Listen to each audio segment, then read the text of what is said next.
Hi, I'm Matt Watts. I'm the Director of Technology and Strategy for NetApp, and I'm joined today by Nancy Hart, who's our Senior Director for Cloud Infrastructure Marketing, and also by Robert Stumpf, who's our Senior Director for Enterprise Application Delivery at NetApp. So I think we've got a couple of interesting perspectives in this chat.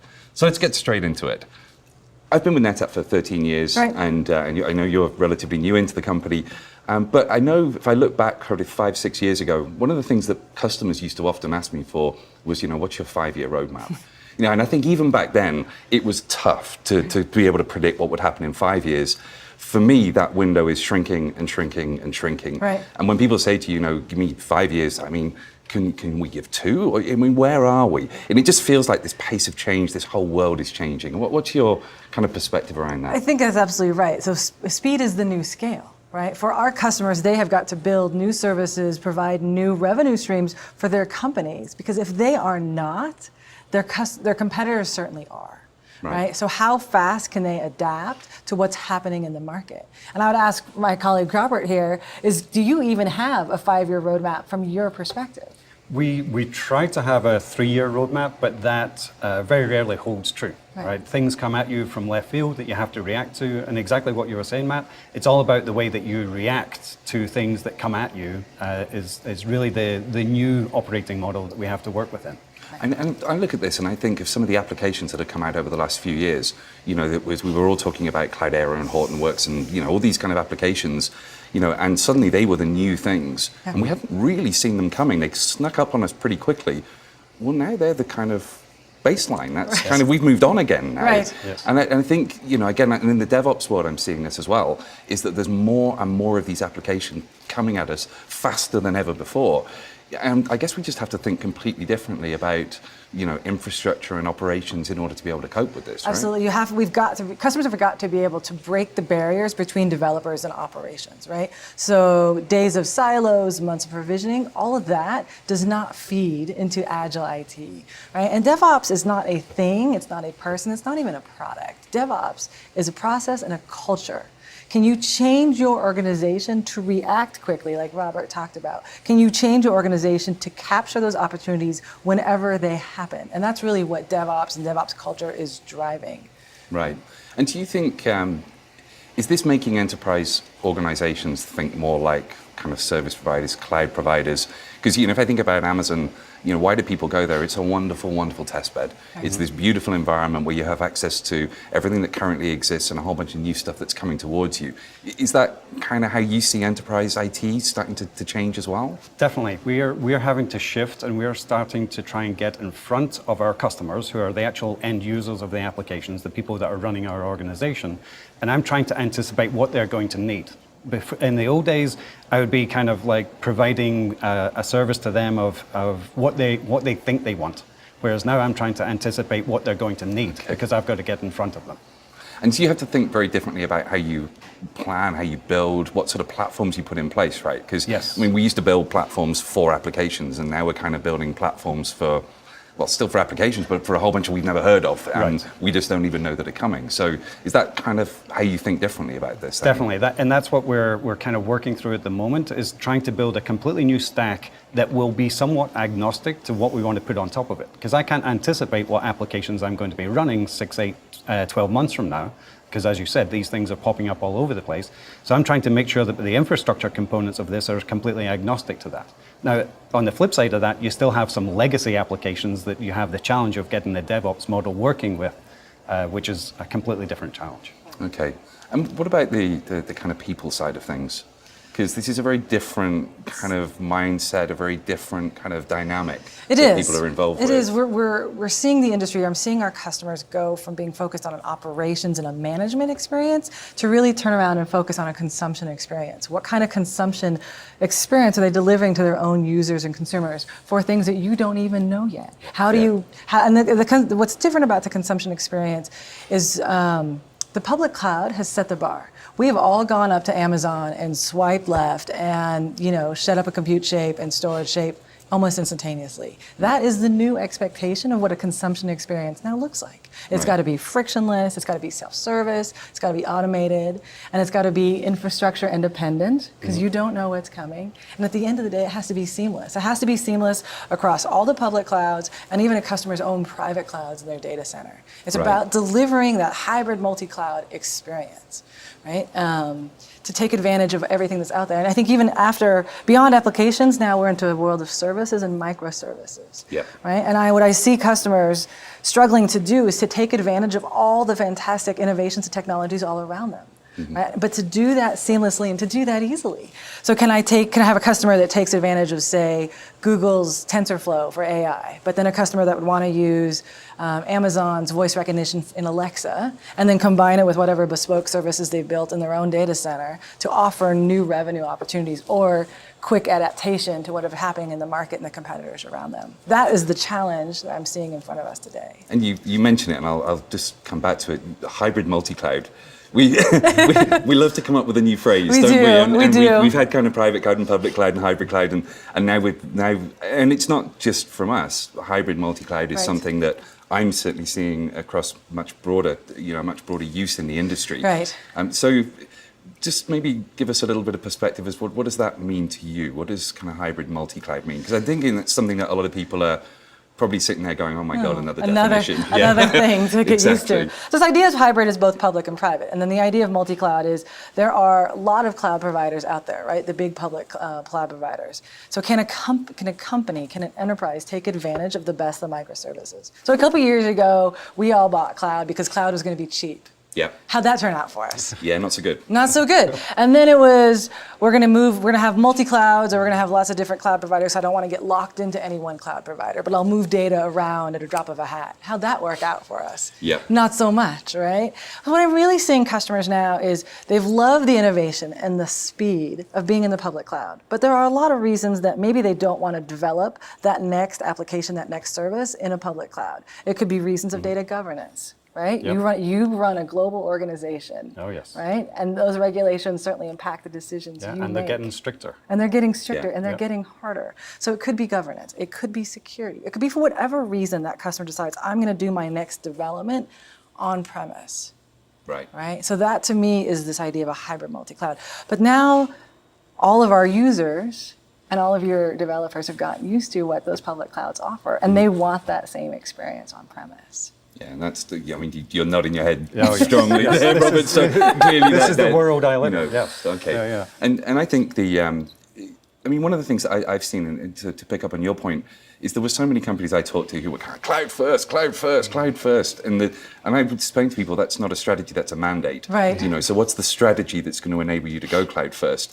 And I think in a lot of cases there really wasn't one. I think people just, the quicker we can dump stuff into a cloud provider, we've achieved our cloud first mandate. Right. And I certainly saw it as well, is that there's so many of those workloads are now coming back, because if you were just dumping it into the cloud, well, what were the benefits you were thinking you were going to get? Right. You just basically outsourced it. Right. And it's not going to be cheaper. Right. So again, are you sort of seeing that maturity of thinking now of we're probably still going to put stuff out, but some's going to come back. Right. We've already put stuff out, and What's it's now going coming back. I think what I see in customers is this idea of rebalance. What is the right balance for my business, my competition, my market, of where these data sets, these applications, these new services should be built? Yes, some of it's going to be in public clouds. Yes, some of it's going to remain in my enterprise legacy workloads. And yes, some of it is going to be in the private cloud. The other thing is the cloud was the first enabling technology, but it's not the only one. The other key part of that is containers. Containers are certainly going to be what happens next to VMs.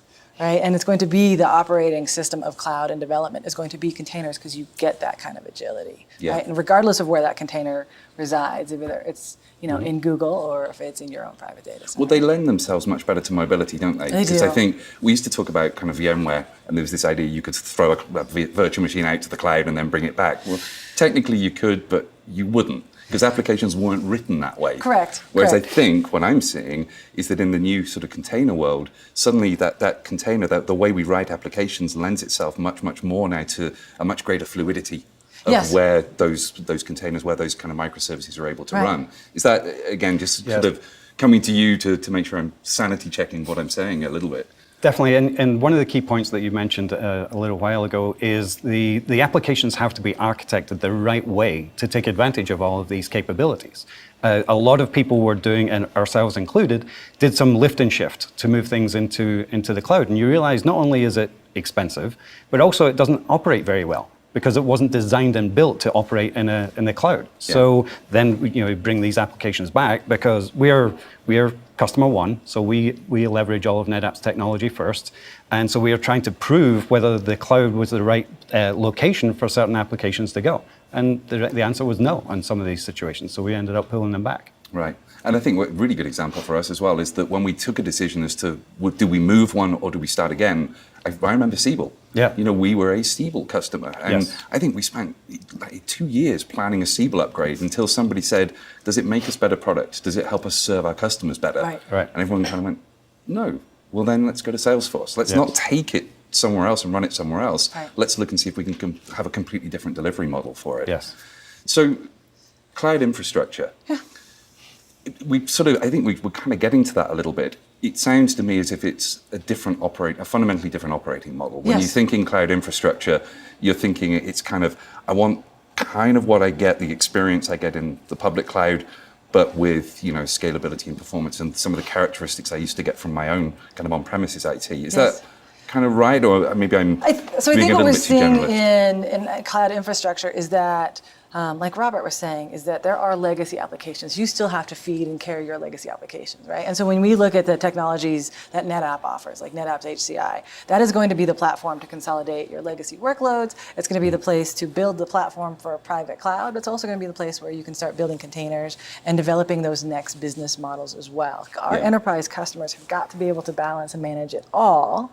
And also the reality is that it's no longer a data center, it's now a data fabric. And that data fabric can extend, will extend beyond the walls of your data center into whatever cloud providers you want to use. So the infrastructure, while those applications need to be somewhat independent, the infrastructure still matters enough to support this different approach. Right? To enable your developers to just get on with what they're doing without having to call IT, without having to call Robert here to provision something new or set up a new environment. And that's, from a technical perspective, I completely get that, and it makes a huge amount of sense. But from an organizational perspective, I'm sure there are people in your team who like infrastructure.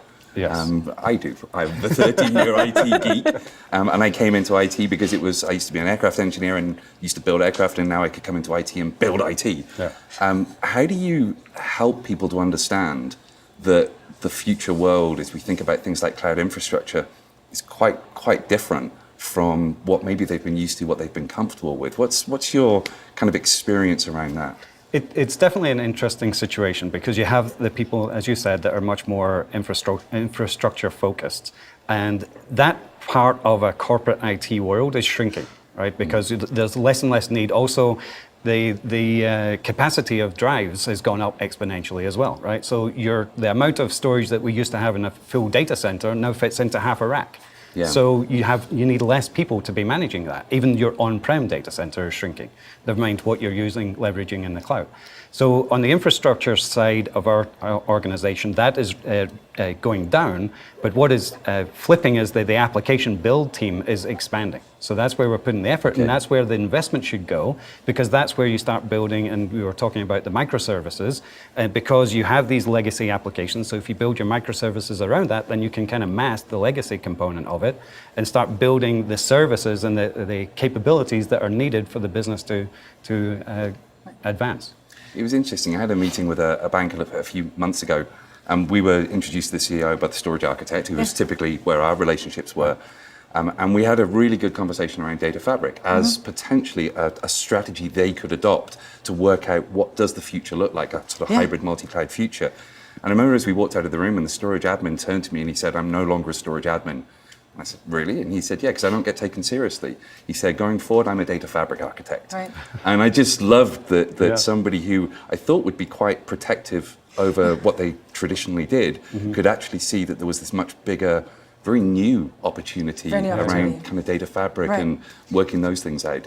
Is that something you've sort of witnessed as well? Are you starting to kind of see that that's happening as people look I forward? think some people are turning the corner and some people are not. Like with any transition, change is difficult, right? And DevOps, again, is a cultural change. People Yeah. have to learn new roles, new expectations, learn a new pace, learn what matters in this new world. And it's not some future state, right? DevOps is not just something for our customers. Actually, NetApp lives the DevOps lifestyle as well. So if you look at some of our products like Cloud Volume Services, which are native services up in the public cloud, that is our own experience with CI/CD, right? NetApp builds, tests, and releases immediately so customers have access to those features and new capabilities right away, as a cloud service should be, right? And so if those services are deployed up in, say, Amazon or Google, then how does a company learn to do that internally in their own data center? Well, it's a lot of change. It's also a lot of, how do you know when you've got it right? And I have yet to meet a customer who has got DevOps right, who feels like they've got DevOps right. Even the ones that are doing so much better than their peers, they don't feel they have it right. I guess it's a process of continuous improvement. It And if you is. think you've actually got it right, then maybe you didn't set the bar high enough in terms of what it is that you wanted to achieve. Right. Or you're not being realistic about measuring yourself. Right. Yes, maybe. And the other interesting thing about DevOps is it's not just for what we'd consider big IT or traditional IT shops like the big banks or federal government or things like that. DevOps and the processes and cultures and benefits of their business are going to hit every sector and every industry of the economy, right? Because we talked about cloud as being the next technology, containers being the next technology. There are new foundational technologies just over the horizon that will hit every part of our economy. Things like Internet of Things and associated AI and ML. Yeah. There is blockchain and what blockchain can do for a trusted supply chain, right? That supply chain could be your milk or it could be the fruit that you buy, right? Or augmented reality, mixed reality. All these foundational technologies are new opportunities, but new data sources that all of our customers are going to have to find the right balance for in their data fabric. And one of the things that really comes clear to me is, and back to the sort of, how do you take people who used to manage things into a world with our cloud infrastructure where it really is automated, it's about, having something that requires very little kind of manual intervention. Right. And I think personally it's selling people on that vision of the future, is that if we can release the efforts, the involvement of people to do that, then we start to create more resource available to start looking at some of these new things. So I kind of hope that you can create an excitement on one hand because of all the new stuff that's coming that will help people to understand why sometimes you have to leave behind some of the things that maybe you felt comfortable doing in the past. Right, but it's also easy to give up those things. And these are changes that all of us inherently know, even in our private lives, right? It used to be Friday nights, I would go to Blockbuster and spend my time walking around the aisles, looking to figure out what movie I'm gonna pick, right? And then drive home. So now, I get to do that, but from the comfort of my couch, checking out Netflix. Yeah. Right? Same general idea. So data fabric, I very much get into the discussions now that it's not our data fabric, it's about a customer's data fabric. Yes. A data fabric effectively is a strategy that you can look at and say, we need to be able to achieve all of these kind of outcomes, all of these new opportunities, these new possibilities. And once you kind of work out, well, what would a data fabric need to deliver kind of above the fabric, let's say, at that point you can then start to work out, well, what would be the technologies that underpin it? And it very much feels as if that was how George looked at it when he became CEO of the company, that the data fabric would be that lighthouse that meant that not would we just have really, what we believe to be really good products, but they would amplify the value of each other. Right. Because they were all sort of connected as a part of this data fabric strategy. Absolutely. Is that how you see things as well? Do you think, is that how you kind of look at data fabric as well as, well, what's the outcomes we're trying to actually achieve?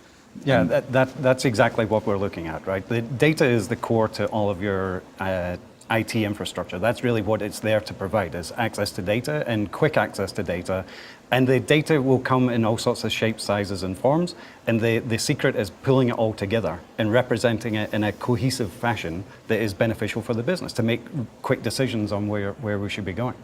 So you've been in the role for a while. Is there a lesson that you've kind of learned? Is there something you look back on as you've kind of gone through this move towards more of a DevOps culture, where you think, if only I hadn't done that, or if only I had done that, possibly? How long have you got? And yeah, I'm sure there are. Yes. I'd love to hear if there's kind of one that you got and you go, my God, if we just dealt with that differently? Well, actually, I could go back to something you mentioned earlier. I was the one running that Siebel project 12 years ago. Oh, there we go. So you didn't know that. No. And that was an interesting time because we did make that decision that we were fairly invested into this. It was actually announced in our earnings that we were canceling a project, the only time that it's ever happened at NetApp.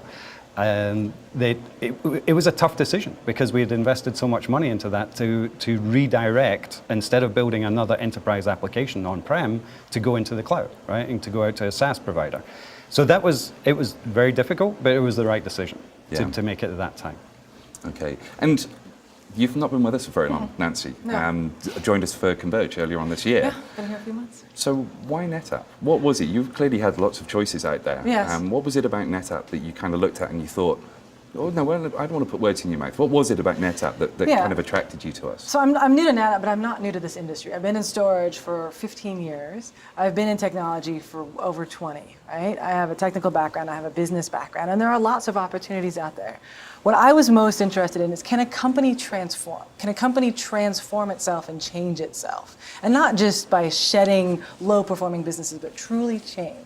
And when I saw what NetApp was doing, when I saw what George was driving, when I saw the power and the influence of what the potential of the data fabric, it truly is the data fabric. Yeah. When I had a chance to meet Gene English, when I had a chance to meet Brad Anderson, who leads the cloud infrastructure, those are the people that I want to work for. It was that passion, it was their energy, it was their drive to transform. I joined NetApp to help drive this company to be relevant this year, next year, and 10 years from now. Okay. Even if we started off this discussion about we can't even have a 5-year roadmap.